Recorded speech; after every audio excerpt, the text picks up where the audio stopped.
Good morning and welcome to the Reimagine You Lab podcast. This is the space and place to learn, test, try, and say goodbye to doubt and delay. I'm your host, Michelle Gines, the Reimagined Scientist called to create, cultivate, and collaborate with you, the real you, the true you, and the best of you that you haven't even reimagined yet. And today I have in the lab with me the Sheena Moody of the BUT Salon. Sheena, welcome.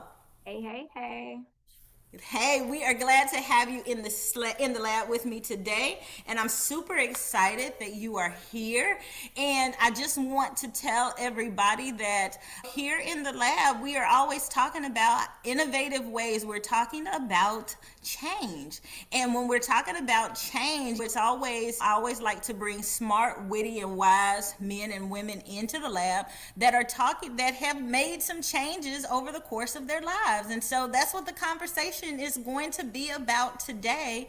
And I always want to make sure that when I'm thinking about guests and people that I bring in, it is those who have done some change themselves. And so Sheena, I want to make sure that I give you time to speak and share about some of the change and some of those new things that you have done. And so I know when I asked and invited you to come in, I was asking about wishing to kind of share some of the things that you have done. And one of the things that you said was, hey, you know what? I quit my regular 9 to 5 and I decided to be a salon owner myself. So kind of walk us through a little bit of what that experience was like, because most people feel like, hey, I need to work for somebody else. What was that like for you, making that shift and that change?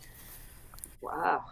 That shift in was it was crazy because it was like I worked for a beauty college and I was going home and doing hair every day at home anyway. So I worked until 5 o'clock and then I would go home and do hair until 10, 11 o'clock at night. So I was thinking, it doesn't make sense to keep doing that. If I'm going to work on 9 to 5 all day and then go home and work anyway, I might as well just be my own boss. So I decided to quit my job. It was kind of it was it wasn't a let me just do this today. I thought about it for a little bit, but I wasn't ready. I wasn't ready. So I eased my way in, worked days at the salon, at someone else's salon, and was still thinking about actually before doing all this, I had found a building and was planning on doing my own salon, but it kind of went up in smoke. Literally, the whole project went up in smoke. The it had electrical issues. So when I say up in smoke, Literal up in smoke. Okay. issues. So that didn't turn out. And I was like, okay, well, I'm just going to go work in someone else's salon. Went and worked in someone else's salon for 2 years. And just kind of ran.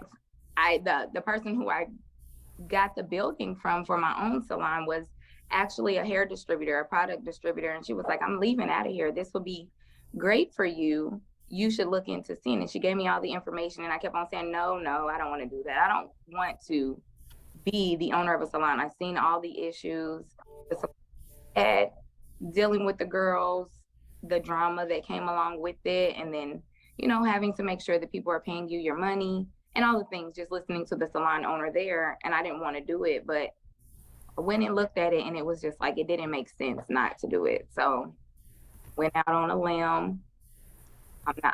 I am a Christian based person, not big on prayer, but on that day, I took Michelle with me and her mom, and we went, looked at the space, and I remember being up all day and all night.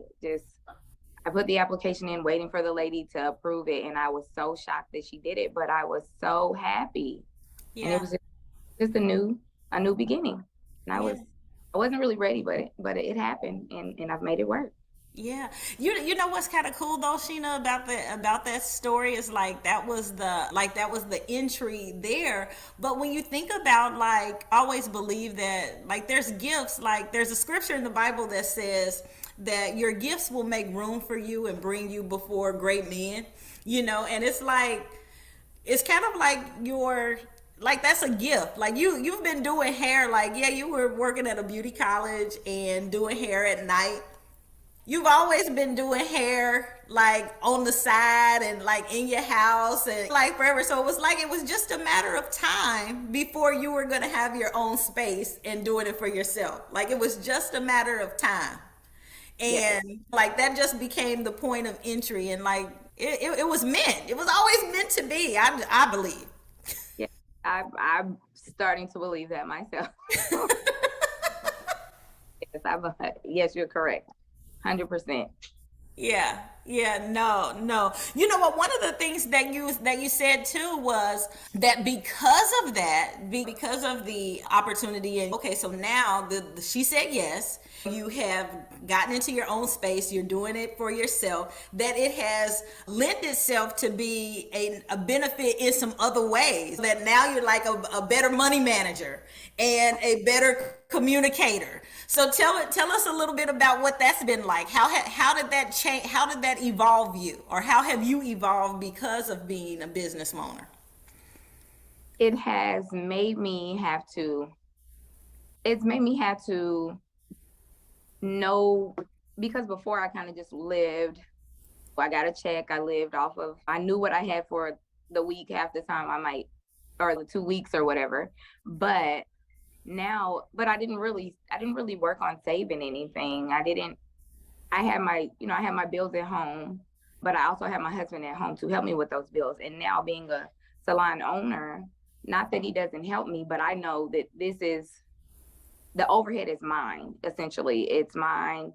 And so I had to make sure that I got people in there that could pay their booth rent, that could allow me to pay my booth rent, and I don't have to work as much as I did when it was just me, and making sure that I had to cover all the bills. So having someone in there with me, and now I have two people currently, and keeping having them in there has helped also, and it helps keep me on my toes as far as the money goes.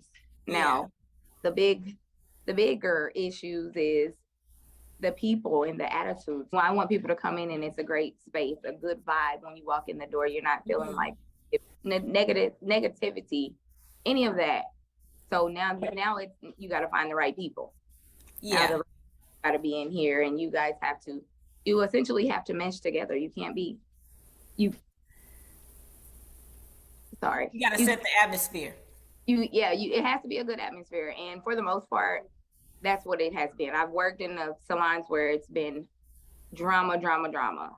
And so I Hmm. made it a point to make sure that that is not the issue where we are, Yeah, and yeah. that cohesive, the people's personalities kind of all mesh and flow. And it's been really good, but it keeps me on my toes finding people that way. Yeah. No, that's good though. That's good. That's good. So you know what? I love it, and I love how you. One of the things that you also said in some of the questions that I was asking before we jumped on, and we're definitely going to do another interview. So I'm gonna send you the link so that you can set up another time, because our time is running out, and this is not nearly long enough to be a full episode like I want it to be.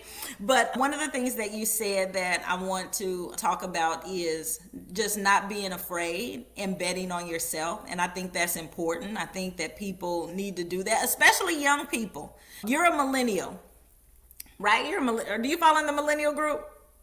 Pretty sure. Yeah. Yeah, I think you're a millennial, because I think my kids and your kids, I don't even know what your kids group is. I think my kids are like the Z's, right? The Z's or the Xers. I don't know. I need to go and look at the generational chart. Yeah, But yeah, look, I do too. yeah, but not being afraid is so critical now in just doing the things that, so the best advice that you give people now is not being afraid. Why is that the advice that you give? Because I was afraid for so long. I was afraid for so long, and I found that I was unhappy where I was. And it took for me to let that go, not be afraid, and be able to bet on Sheena for once. Like, hey, you can do this. So I had to know that in order to act on that. So I say to everybody, just don't be afraid to bet on yourself. Do you know that you can do it, and you will do it, and it'll be more than what you're expecting it to be. So don't be afraid. Yeah, it ain't that bad, is it? It's kind of like, man, why'd I take so long? Right, right. I love it. I love it. I love it. It's worth it. It's always worth it. And change is only a choice. Change is just a choice. I mean, once you make the choice to do something different and you do it, and it's kind of like, man, what was holding me back? Why do Right. I hold me back? You just think about the big thing I love the most on taking the chances, you get to, you get to make your life, and you get that flexibility and be able to do what you want to do. You don't have to Yeah, call in, kids are sick. You don't have to call in hoping you don't get point deduction and all that stuff. You get to do what you want to do. yeah, I love it. yeah. That's what the whole reimagine is all about. Like, you can reimagine a life that you want to live, and you can actually live that reimagined life. And that Right. reimagined life is now a reality. Yes. And it's like all I had to do was reimagine it. Reimagine it and Yeah. out on faith and make it happen. Yeah, that's all it took. All you had to do is reimagine it, and boom, it's a reality. And you're like, man, I held myself back for far longer than I needed to, Yes. and because I think sometimes people think that reimagining something different is like a fantasy land, and it's like it's not a fantasy land, and that it is possible. It is your reimagined life. It can be your reality, and your reality is a good thing. So, oh, I love it, Sheena. I am so sad that this is over way too quick. So we will definitely do this again, but I want to thank you for joining me. This has been the Reimagine Lab podcast. This has been Sheena Moody Anderson of the BUT Salon. Sheena, thank you for joining me today. I appreciate you. Look No, forward to seeing you again. yes, we'll have to do it again where we can. Yes. Yes, yes, yes, yes. Absolutely. Tell the fam I said hello, and we will talk again soon. Bye, All right. everybody.